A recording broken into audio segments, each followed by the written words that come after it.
शांति। आज 8 फरवरी 2025 के बाबा के अनमोल मधुर महावाक्य सुनेंगे।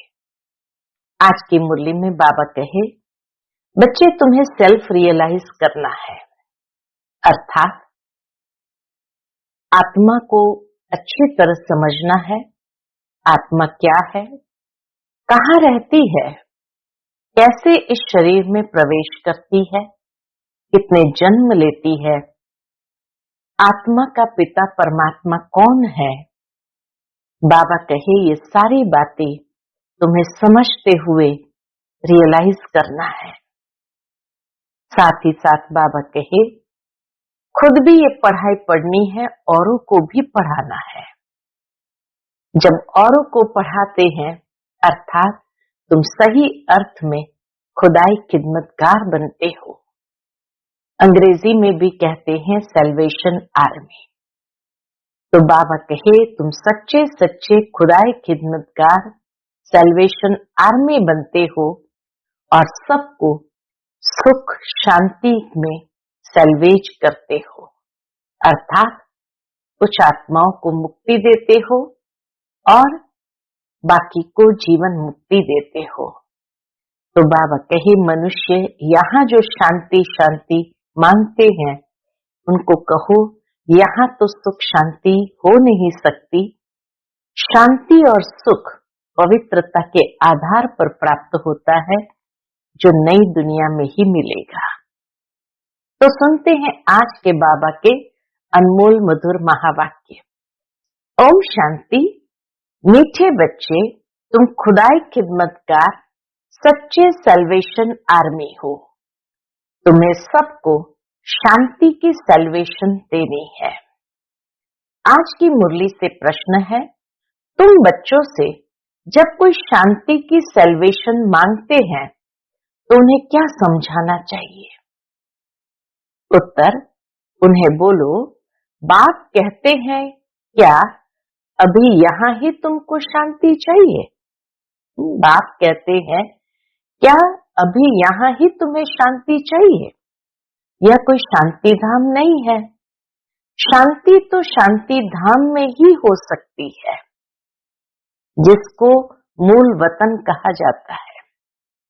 आत्मा को जब शरीर नहीं है तब शांति है। सतयुग में पवित्रता सुख शांति सब है। बाप ही आकर यह वर्षा देते हैं। तुम बाप को याद करो तो शांति जरूर प्राप्त होगी। ओम शांति। रूहानी बाप बैठ रूहानी बच्चों को समझाते हैं। सब मनुष्य मात्र ये जानते हैं कि मेरे अंदर आत्मा है। हर एक व्यक्ति को इतना ज्ञान तो जरूर है, शरीर में आत्मा है। जीव आत्मा कहते हैं ना, पहले हम आत्मा है, पीछे शरीर मिलता है। कोई ने भी अपनी आत्मा को देखा नहीं है, खाली जानते हैं, बाकी किसी ने देखा नहीं है। सिर्फ इतना समझते हैं कि आत्मा है। जैसे आत्मा को जानते हैं, देखा नहीं है, वैसे परम पिता परमात्मा के लिए भी कहते हैं परम आत्मा माना परमात्मा, परंतु उनको देखा नहीं है। न अपने को न बाप को देखा है। कहते हैं कि आत्मा एक शरीर छोड़ दूसरा लेती है, परंतु यथार्थ रीति नहीं जानते। 84 लाख योनियां भी कह देते हैं, वास्तव में 84 जन्म है। तो बाबा कहे खाली जानते हैं आत्मा है, परमात्मा है, न देखा है आत्मा को न परमात्मा को।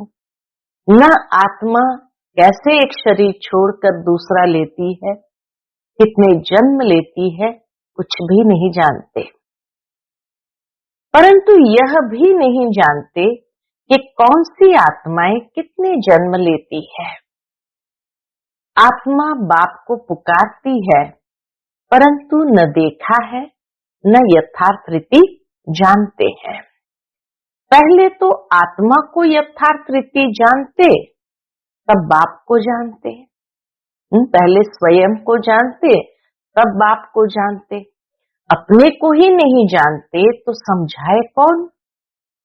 इसको कहा जाता है सेल्फ रियलाइज करना, स्वयं को जानना और स्वयं को रियलाइज करना।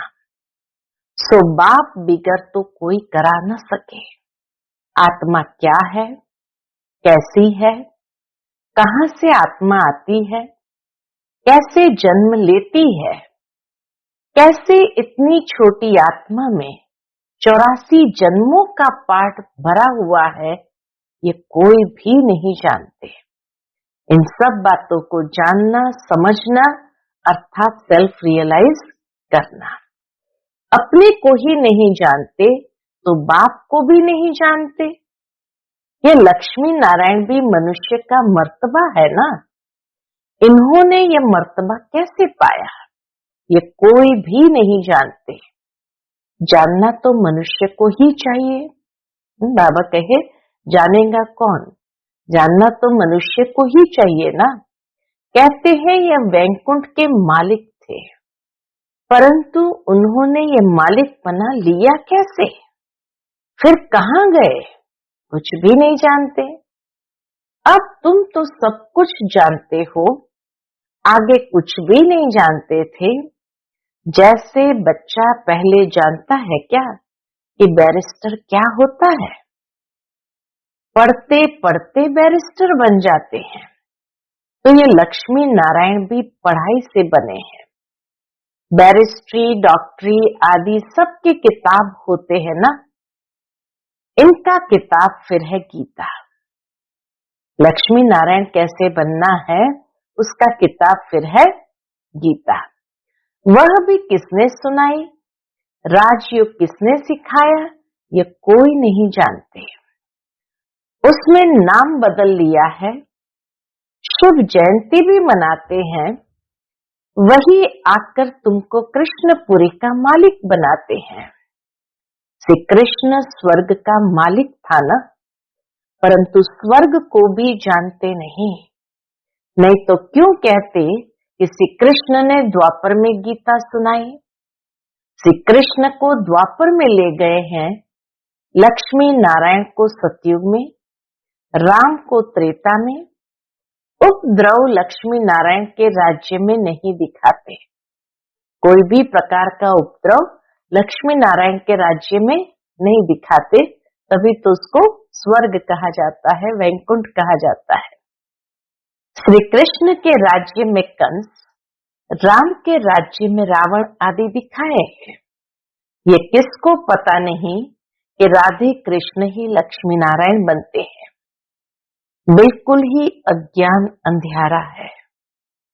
अज्ञान को अंधियारा कहा जाता है, ज्ञान को रोशनी कहा जाता है। अब सोजरा करने वाला कौन? बाबा कहे अंधियारे से सोजरा करने वाला कौन? वह है बाप। ज्ञान को दिन, भक्ति को रात कहा जाता है। अभी तुम समझते हो ये भक्ति मार्ग भी जन्म जन्मांतर चलता आया है। सीढ़ी उतरते आए हैं, कला कम होती जाती है, मकान नया बनता है, फिर दिन प्रतिदिन आयु कम होती जाएगी। 3/4 पुराना हुआ तो उनको पुराना ही कहेंगे। बच्चों को पहले यह निश्चय चाहिए कि यह सर्व का बाप है। जो ही सर्व की सदगति करते हैं, सर्व के लिए पढ़ाई भी पढ़ाते, सर्व को मुक्ति धाम ले जाते हैं। तुम्हारे पास एम ऑब्जेक्ट है, तुम ये पढ़ाई पढ़कर जाए अपनी गद्दी पर बैठेंगे। बाबा कहे तुम ये पढ़ाई पढ़ करके जाकर अपनी गद्दी पर बैठेंगे, बाकी सबको मुक्ति धाम में ले जाएंगे। चक्र पर जब समझाते हो तो उसमें दिखाते हो कि सतयुग में ये अनेक धर्म है नहीं। उस समय वह आत्माएं निराकारी दुनिया में रहती है। यह तो तुम जानते हो कि यह आकाश पोलार है, वायु को वायु कहेंगे, आकाश को आकाश। ऐसे नहीं कि सब परमात्मा है। मनुष्य समझते हैं वायु में भी भगवान है, आकाश में भी भगवान है। अब बाप बैठ सब बातें समझाते हैं। बाप के पास जन्म तो लिया, फिर पढ़ाते कौन है? बाप ही रूहानी टीचर बन पढ़ाते हैं। अच्छा पढ़कर पूरा करेंगे तो फिर साथ में ले जाएंगे, फिर तुम आएंगे पाठ बजाने।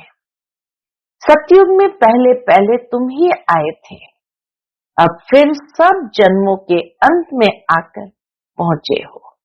बाबा कहे अब फिर सब जन्मों के अंत में आकर पहुंचे हो, फिर पहले आएंगे। अब बाप कहते दौड़ी लगाओ, अच्छी रीति बाप को याद करो, औरों को भी पढ़ाना है। नहीं तो इतने सबको पढ़ाए कौन? बाप का जरूर मददगार बनेंगे ना? पूछते बाबा, बाप का जरूर मददगार बनेंगे ना? खुदाए खिदमतगार भी नाम है ना। अंग्रेजी में कहते हैं सैल्वेशन आर्मी। कौन सी सैल्वेशन चाहिए?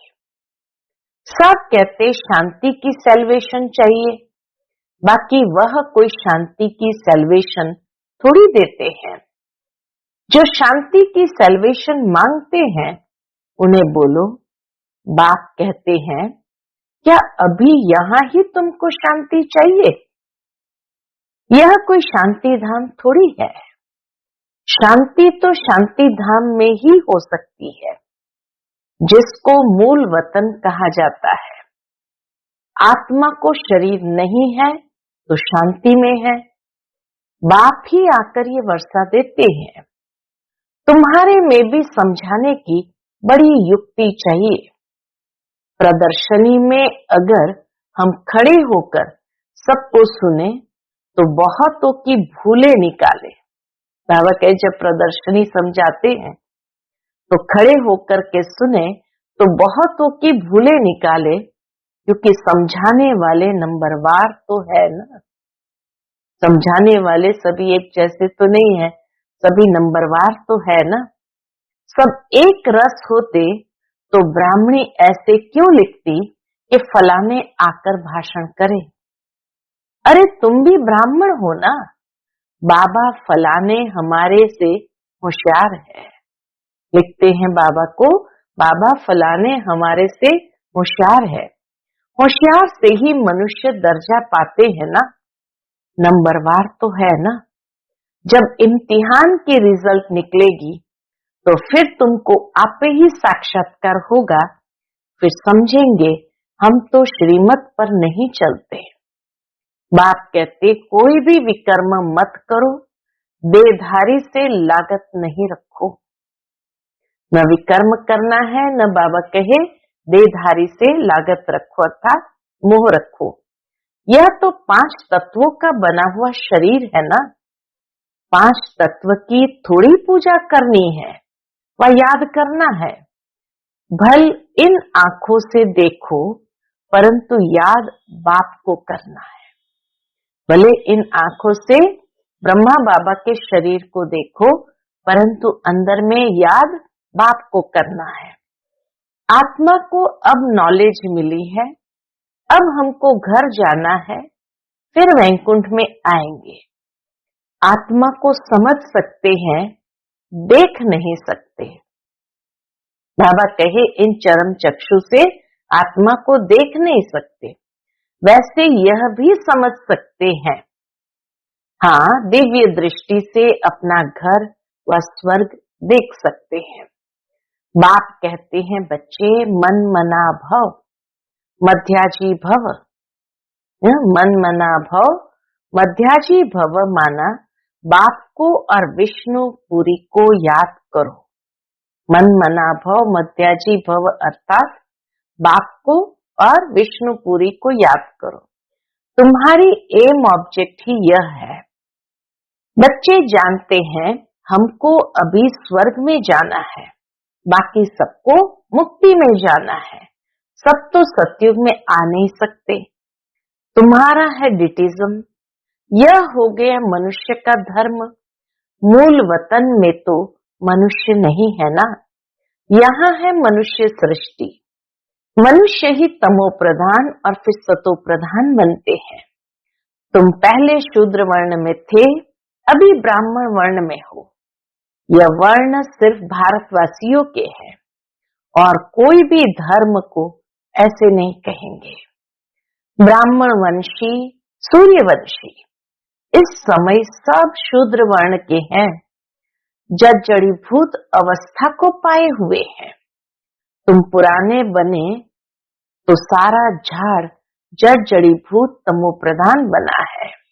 बाबा कहे जैसे तुम पुराने बने तो सारा झाड़ जड़ीभूत तमो प्रधान बना है, फिर सारा झाड़ थोड़ी सतो प्रधान बन जाएगा। सतो प्रधान नए झाड़ में तो सिर्फ देवी देवता धर्म वाले ही है। बाबा कहते सारा झाड़ कोई सतो प्रधान नहीं बन जाएगा, लेकिन नए झाड़ में तो सिर्फ देवी देवता धर्म वाले ही है।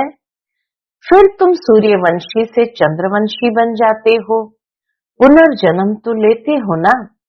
फिर वैश्यवंशी, शूद्रवंशी, ये सब बातें हैं नहीं। हमको पढ़ाने वाला ज्ञान का सागर है, वही पतित पावन सर्व का सदगति दाता है। बाप कहते हैं तुमको ज्ञान मैं देता हूं, तुम देवी देवता बन जाते हो, फिर यह ज्ञान रहता नहीं। ज्ञान दिया जाता है अज्ञानियों को। सभी मनुष्य अज्ञान अंधेरे में है। तुम हो सोजरे में, इनके 84 जन्मों की कहानी तुम जानते हो। तुम बच्चों को सारा ज्ञान है। मनुष्य तो कहते भगवान ने ये सृष्टि रची ही क्यों? क्या मोक्ष नहीं मिल सकता? अरे यह तो बना बनाया खेल है, अनादि ड्रामा है ना। तुम जानते हो आत्मा एक शरीर छोड़ जाकर दूसरा लेती है, इसमें चिंता करने की दरकार ही क्या है?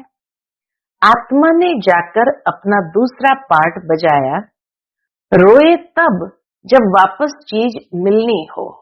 बाबा कहे जैसे एक बच्चा रोता है तो रोने के कारण उसको वो चीज वापस दे देते हैं ताकि चुप हो जाए। तो बाबा कहे रोए तब जब चीज वापस मिले। किसी ने शरीर छोड़ा, वो आ ही नहीं सकता है, तो फिर रोए किस लिए?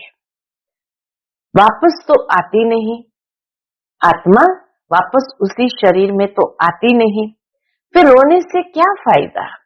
अभी तुम सबको मोह जीत बनना है। कब्रिस्तान से मोह क्या रखना है? इसमें तो दुख ही दुख है। आज बच्चा है, कल बच्चा भी ऐसे बन जाता है जो बाप की पाग उतारने में भी देरी न करे। बाप से ही लड़ पड़ते हैं। इसको कहा ही जाता है निधन की दुनिया। कोई धनी धुनी है नहीं जो शिक्षा दे। बाप जब ऐसी हालत देखते हैं तो धन का बनाने आते हैं।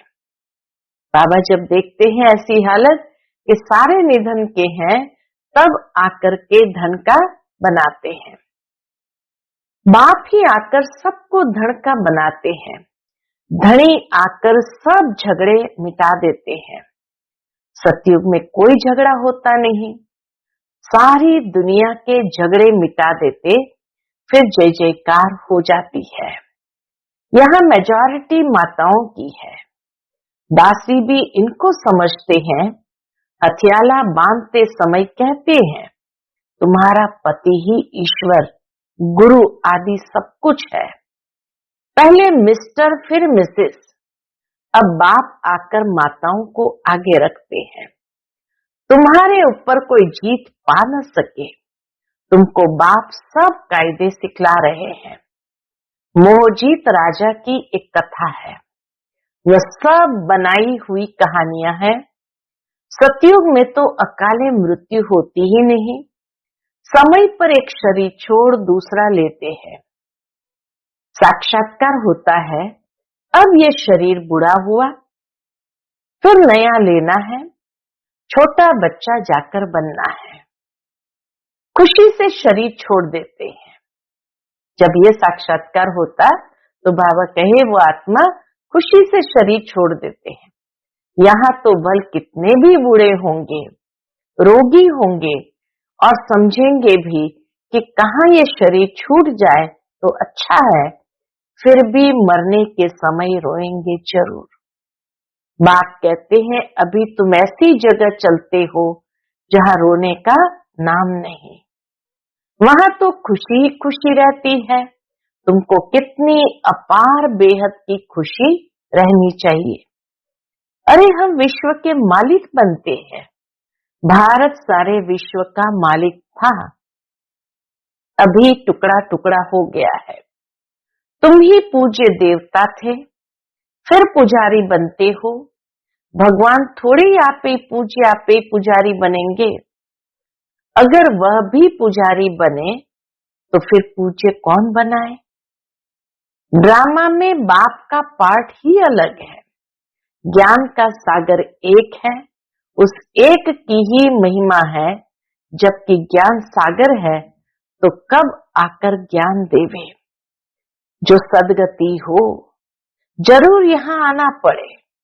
पहले तो बुद्धि में यह बिठाओ कि हमको पढ़ाने वाला कौन है। त्रिमूर्ति, गोला और झाड़, यह है मुख्य चित्र। झाड़ को देखने से झट समझ जाएंगे हम तो फलाने धर्म के हैं, हम सतयुग में आ नहीं सकते। यह चक्र तो बहुत बड़ा होना चाहिए। लिखत भी पूरी हो। शिव बाबा ब्रह्मा द्वारा देवता धर्म यानी नई दुनिया की स्थापना कर रहे हैं। शंकर द्वारा पुरानी दुनिया का विनाश, फिर विष्णु द्वारा नई दुनिया की पालना कराते हैं। यह सिद्ध हो जाए ब्रह्मा सो विष्णु, विष्णु सो ब्रह्मा, दोनों का कनेक्शन है ना। ब्रह्मा सरस्वती सो फिर लक्ष्मी नारायण बनते हैं। चढ़ती कला एक जन्म में होती है, फिर उतरती कला में 84 जन्म लगते हैं। अब बाप कहते हैं वह शास्त्र आदि राइट है, वह मैं राइट हूं। सच्ची सत्यनारायण की कथा तो मैं सुनाता हूं। अभी तुमको निश्चय है कि सत्य बाप द्वारा हम नर से नारायण बन रहे हैं। पहली मुख्य यह भी एक बात है। कौन सी? बाबा के पहली मुख्य यह भी एक बात है कि मनुष्य को कभी बाप, टीचर, गुरु नहीं कहा जाता।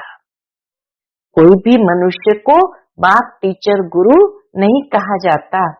गुरु को कभी बाबा व टीचर कहेंगे क्या?